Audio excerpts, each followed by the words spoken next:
censé faire la saison. Malheureusement, c'est déjà fini dans 2 semaines. Donc le 31 mai, mercredi 31 mai, c'est le dernier entraînement. Mais il y a plein de choses. Le club de Piranha Waterloo connaît un nouveau souffle depuis l'arrivée de Michael Delenner, qu'on ne présente plus dans la région. Arrivé en 2015 en tant que joueur et entraîneur, à l'aube de ses 46 ans, il entame sa 38e année dans le tennis de table. Le professeur d'éducation physique a été classé au plus haut B4 et actuellement B6 depuis 5 ans. Il a accepté de discuter avec nous le temps d'un instant. Salut Mick, je disais dans l'intro qu'on ne te présentait plus, mais pour ceux qui ne te connaissent pas, est-ce que tu peux le faire s'il te plaît ? Salut Phil, merci de faire ça pour le ping. Écoute, pour se présenter en 2 mots, j'ai commencé le tennis de table à l'âge de 8 ans en fédération ouvrière à la Palette Éternelle. Vers 11 ans, j'étais champion de Belgique en ouvrière, en minime, puis vice-champion de Belgique en espoir, il y avait encore la série espoir, puis en série cadet, puis en série junior. Et puis, de fil en aiguille, j'ai évidemment continué en tant que joueur. Quand j'ai eu mon titre de champion de Belgique minime en ouvrière, Danny Paulus, l'entraîneur de la province à l'époque, m'a pris sous son aile, où j'ai fait quelques stages avec la province de Liège. Et là, c'est tout de suite valorisant. Donc j'ai tout accroché au tennis de table parce que pour un jeune de 11 ans, tu te sens super valorisé et puis c'est vraiment gai. Donc je pense que c'est ça le facteur motivationnel. C'était vraiment un déclic pour moi d'être repris dans une autre province parce qu'en province de Brabant, il n'y avait pas grand-chose, à cette époque-là en tout cas.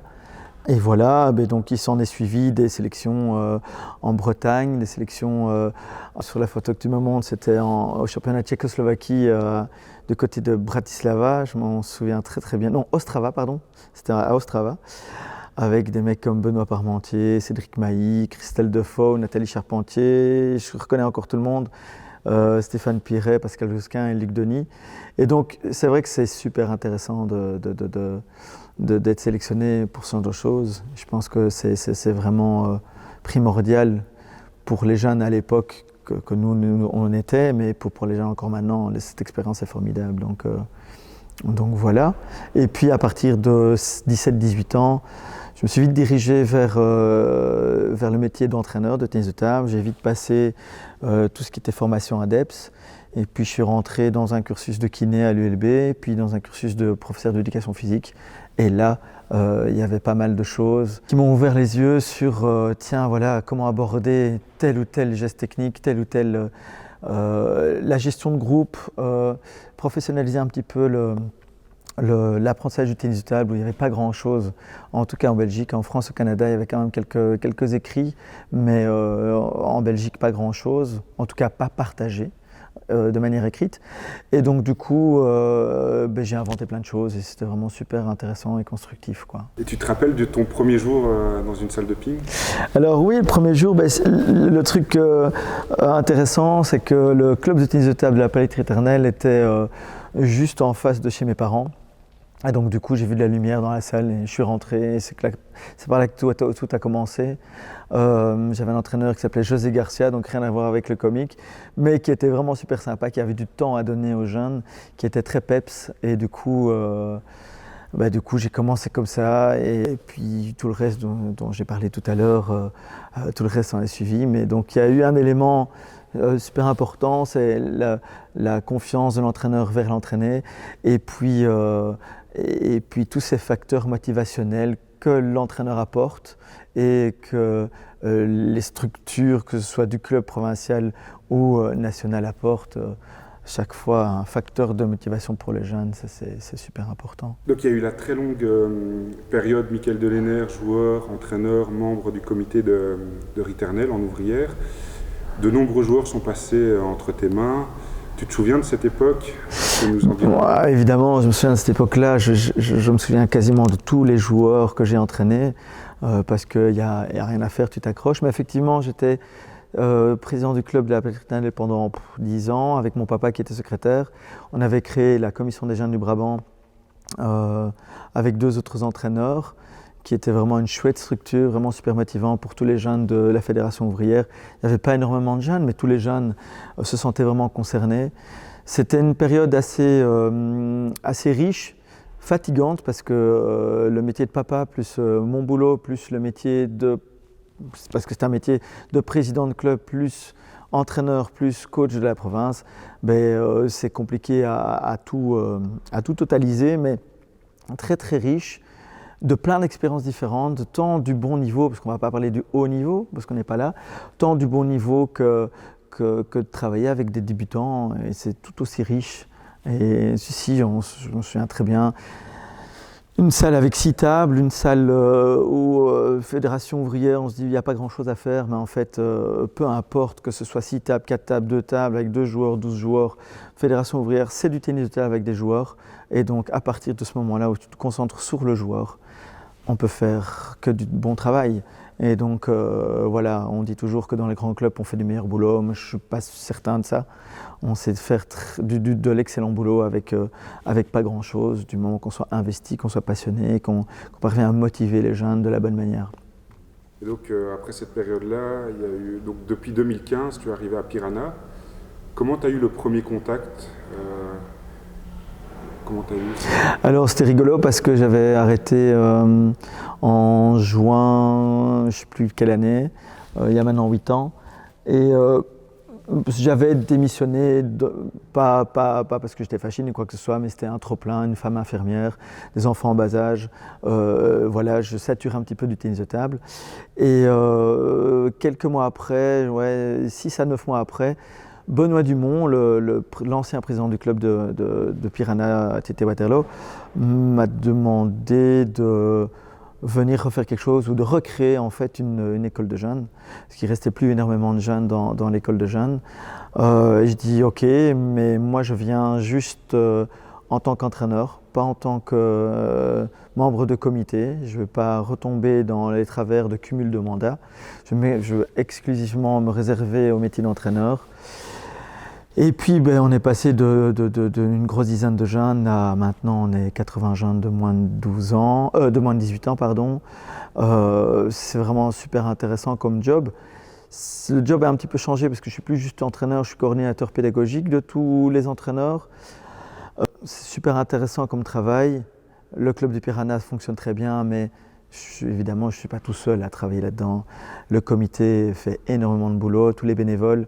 Moi je coordonne et je suis encore entraîneur évidemment, mais voilà, c'est tous les ingrédients de la mayonnaise qui fait que la mayonnaise est bonne. Et donc voilà, j'ai su m'entourer de bonnes personnes très compétentes, et ça c'est aussi un des secrets, quoi.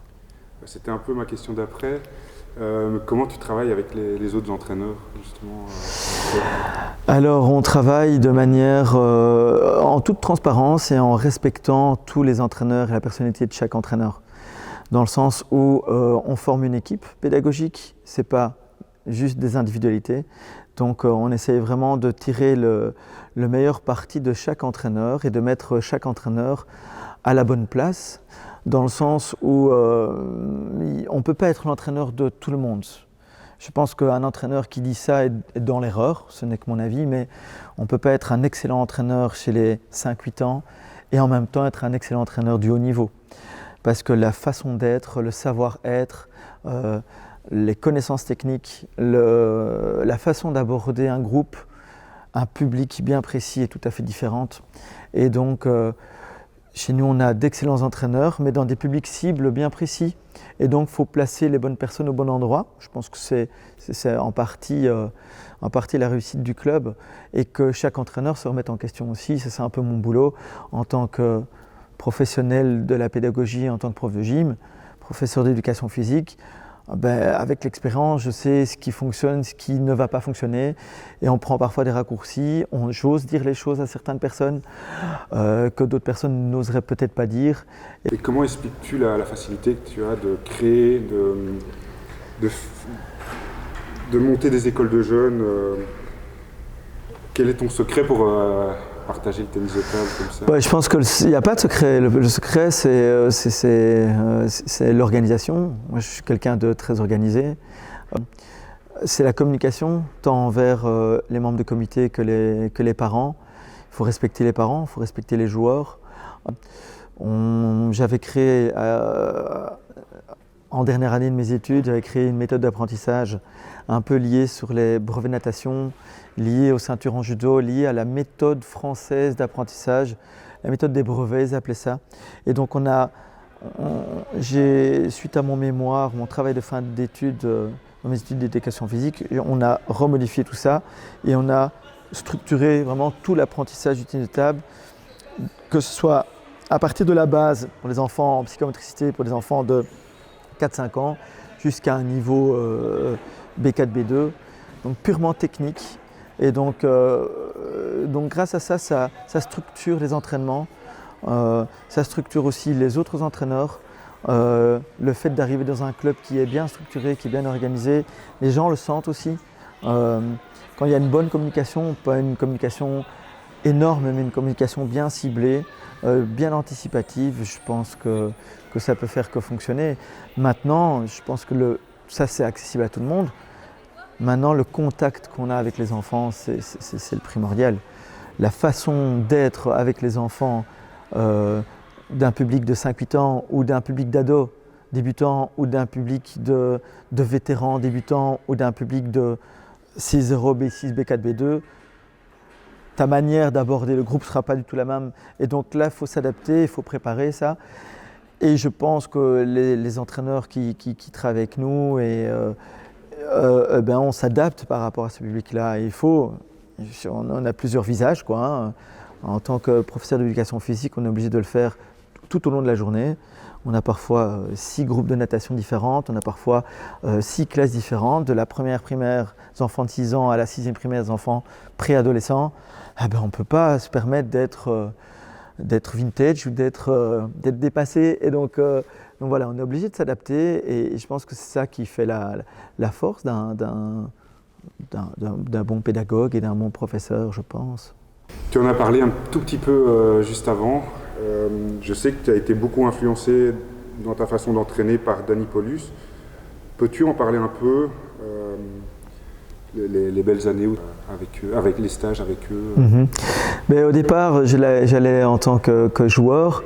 Et puis très rapidement, Danny, avec sa façon de faire confiance aux joueurs et de responsabiliser les joueurs, a fait que je me suis super senti à l'aise avec tout ce groupe-là, avec le groupe de Michael Collignon, Jean-Marie Barrault, Serge Berger à l'époque, Yannick Collinet et puis Danny Paulus qui a été clairement mon mentor à ce niveau-là.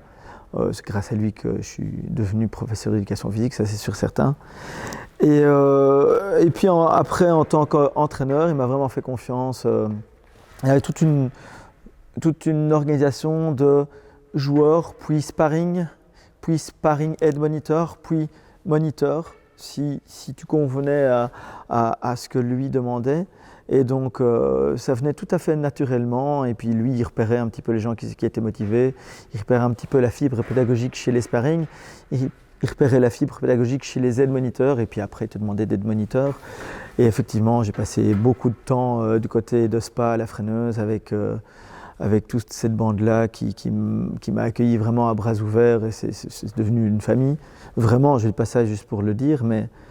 Et puis j'ai rencontré plein de gens, que ce soit Hervé Delporte, toute la famille Delporte à Tiège, que ce soit... je vais vexer personne parce que je devrais citer plein de monde, mais je pense à eux directement. Et donc voilà, cette période-là a été vraiment riche en apprentissage et en approche psychologique des joueurs parce que Danny Paulus avait vraiment cette force de venir te parler, à te responsabiliser, que ce soit en tant qu'enfant de 12 ans. Il savait parler de la bonne façon à la bonne personne. Donc c'était vraiment un profiler de chaque joueur et il savait ce qu'il fallait dire à chaque joueur. Dans un sport individuel, c'est primordial, mais c'est vrai que quand on a énormément de joueurs, ça devient compliqué à le faire. Quand on n'a que 12 joueurs dans un club, c'est facile de se dire, tiens voilà, celui-là je vais l'aborder comme ça, comme ça. Au plus on a de joueurs, au plus c'est compliqué à le faire. Et donc ça c'est un challenge, mais c'est ce qui rend un petit peu le sport humain. Et donc c'est primordial, on fait du sport pour le côté humain dans un premier temps, et puis après pour le côté compétition, pour ceux qui veulent faire de la compétition. Donc voilà. Avant de finir, je voulais un peu parler des résultats de l'année. On a Piranha A, champion régional, Piranha B, champion en provincial 1, Piranha A, vétéran champion en provincial aussi, vainqueur de la Coupe du Brabant. Et en individuel, on a Marine Bricot qui bat une Serie A, qui est championne de Belgique U19, double fille U19, avec Cilia Vermeuren en mixte avec Noah Di Pietro, Cilia Vermeuren en Série D aussi. On a Juliane De Decken, champion de Belgique double préminime, associée à Florian Cambier de Tubize.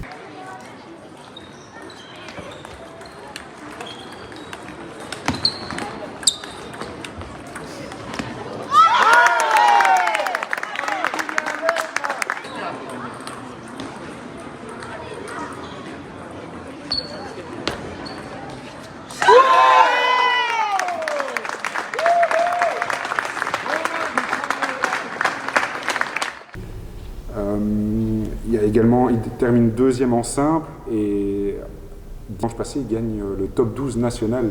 Rien que ça, un petit mot là-dessus sur tous ces résultats incroyables. Effectivement, l'année passée, notre montée en régionale, on pensait que c'était une saison qu'on ne revivrait jamais parce que ça faisait quelques années qu'on attendait cette accession à la régionale. On y est arrivé et puis cette année-ci, on a l'impression que cette année-ci est encore plus belle que l'année passée, avec tous ces titres tant au niveau collectif qu'individuel. On est évidemment les plus heureux du monde quand on voit ce genre de choses. Alors c'est ambivalent parce qu'on se dit tiens, c'est super et on est nous-mêmes surpris, en même temps ça nous motive quand on voit ces résultats-là, quand on voit des joueurs et des joueuses qui s'épanouissent humainement et qui s'épanouissent techniquement dans le tennis de table et qui rivalisent avec les meilleurs du royaume, les meilleurs belges, c'est un truc de dingue. Or que nous, on a une structure où on propose entre 3 heures et 5 heures d'entraînement par semaine, ce qui est bien, mais il y a moyen de mieux faire mieux. Et qu'on rivalise avec des joueurs qui ont parfois 10 heures d'entraînement par semaine. Donc ça veut dire effectivement qu'on fait du bon boulot. Il y a toujours moyen de mieux faire, donc il faut rester humble par rapport à ça. Mais je pense qu'il faut savourer cette saison-ci, il faut savourer tous ces titres, il faut savourer le moment présent et il faut se dire que ça n'arrive pas par hasard. C'est pas qu'on l'attendait, c'était vraiment tous ces titres, ça a été une surprise pour nous, mais on sait d'où on vient, on sait qu'on travaille dur à chaque entraînement, on sait que les joueurs travaillent dur, que les entraîneurs prennent sur leur temps personnel, sur leur temps de famille pour pouvoir faire en sorte et grandir les joueurs, quoi. Donc c'est une saison exceptionnelle. Je ne sais pas si on va encore en vivre comme ça, mais on est super fiers. Et effectivement, tu m'as posé la question de mon ressenti, mais tous les entraîneurs, je prends la parole pour tous les entraîneurs, mais je ne suis pas tout seul. Et voilà, on est vraiment une équipe. C'est moi qui suis devant la caméra, mais on est vraiment une équipe on ne peut pas le faire tout seul. Ce n'est pas possible de faire tout seul. On est une équipe et il faut vraiment mettre l'accent sur tous les autres entraîneurs et sur les gens du comité qui nous facilitent la tâche.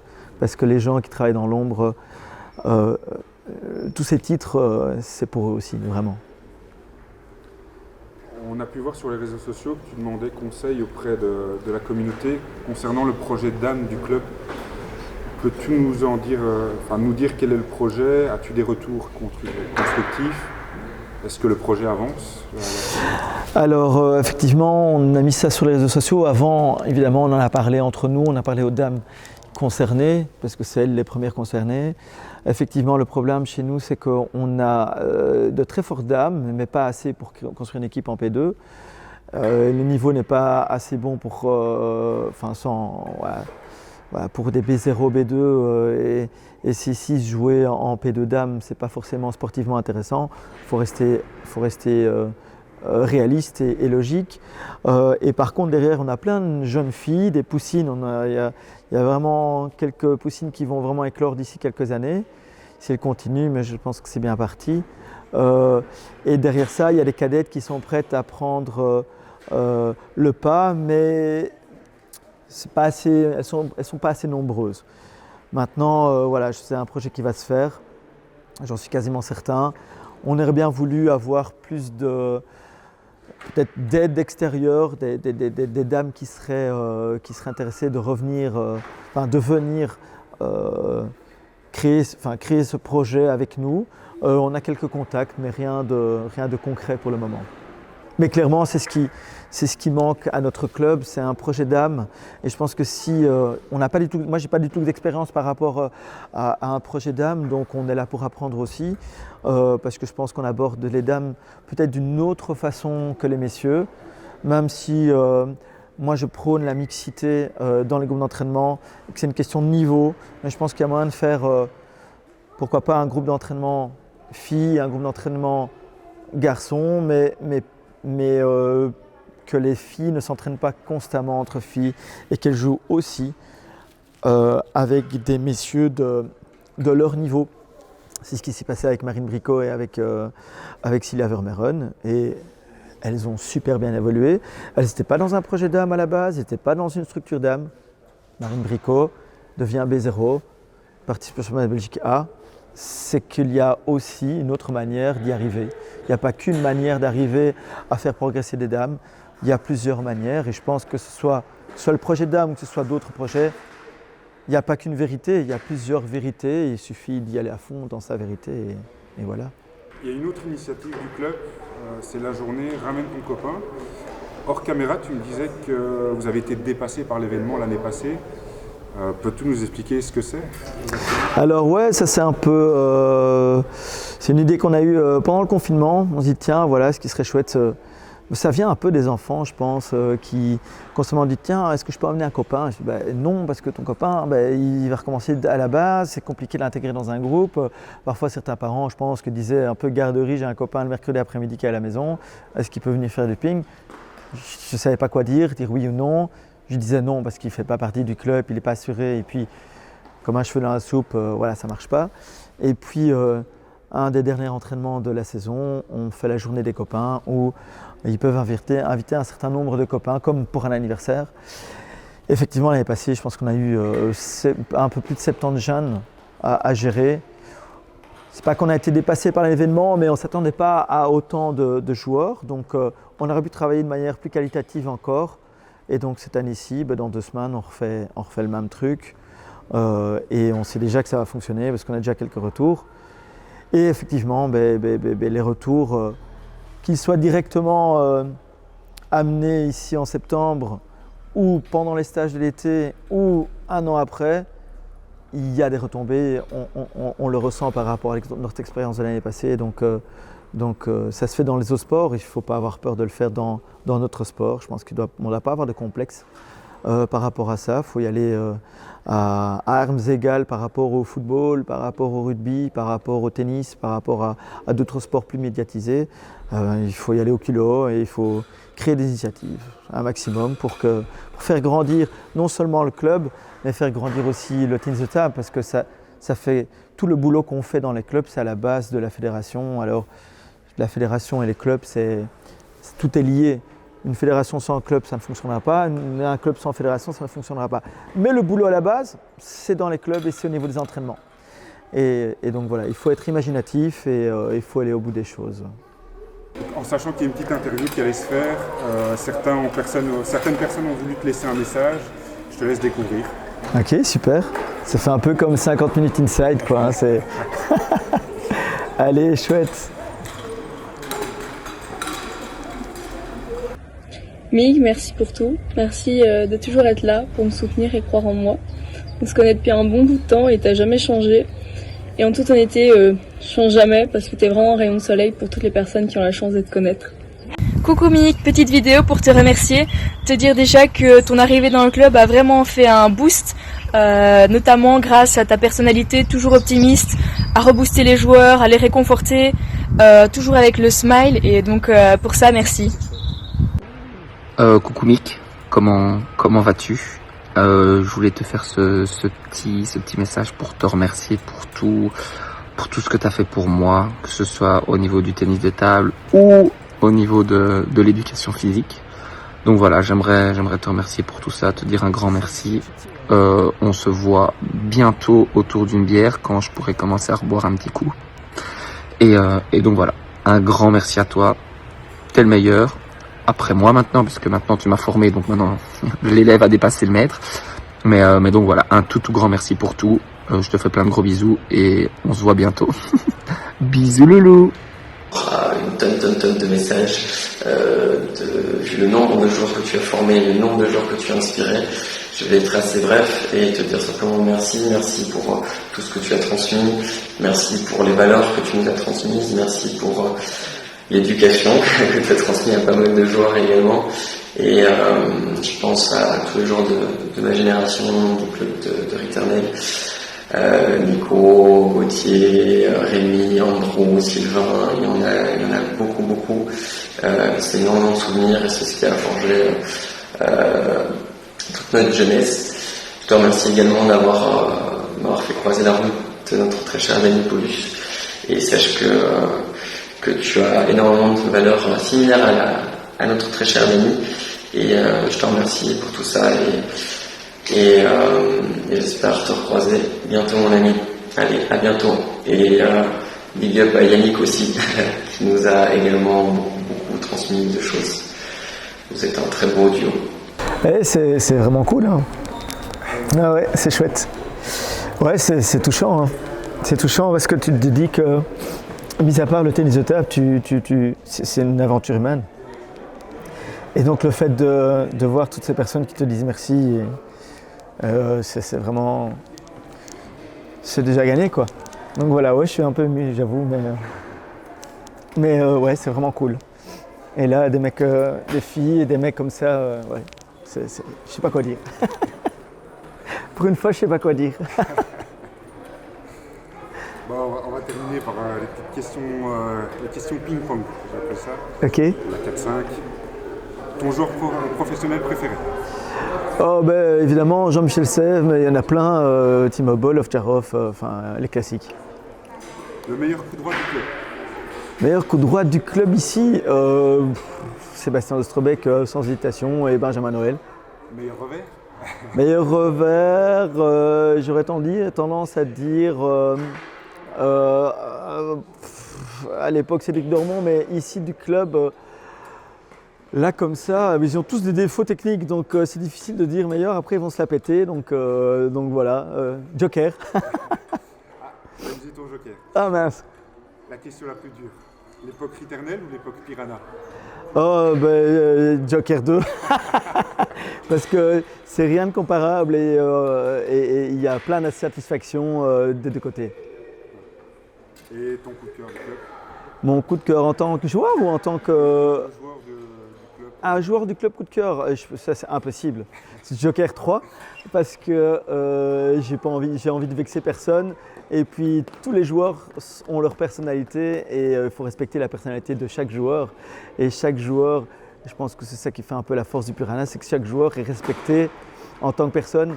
Et donc il y a un joueur qui techniquement va être exceptionnel et d'autres, c'est la personnalité qui va être exceptionnelle. Et donc l'un dans l'autre, tous les joueurs sont exceptionnels.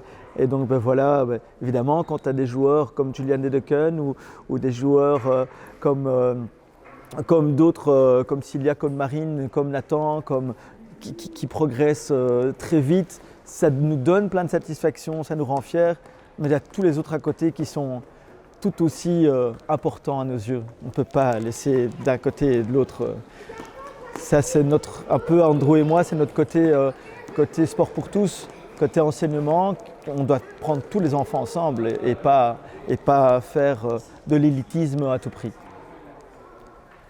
Merci Mickaël pour cette première interview. Merci Phil à toi, merci de valoriser le tennis de table comme tu le fais et le tennis de table en Belgique a besoin de ça c'est sûr. Merci à toi. Merci. C'est cool, merci Phil en tout cas. Ah, t'as réussi à me faire la petite larme là?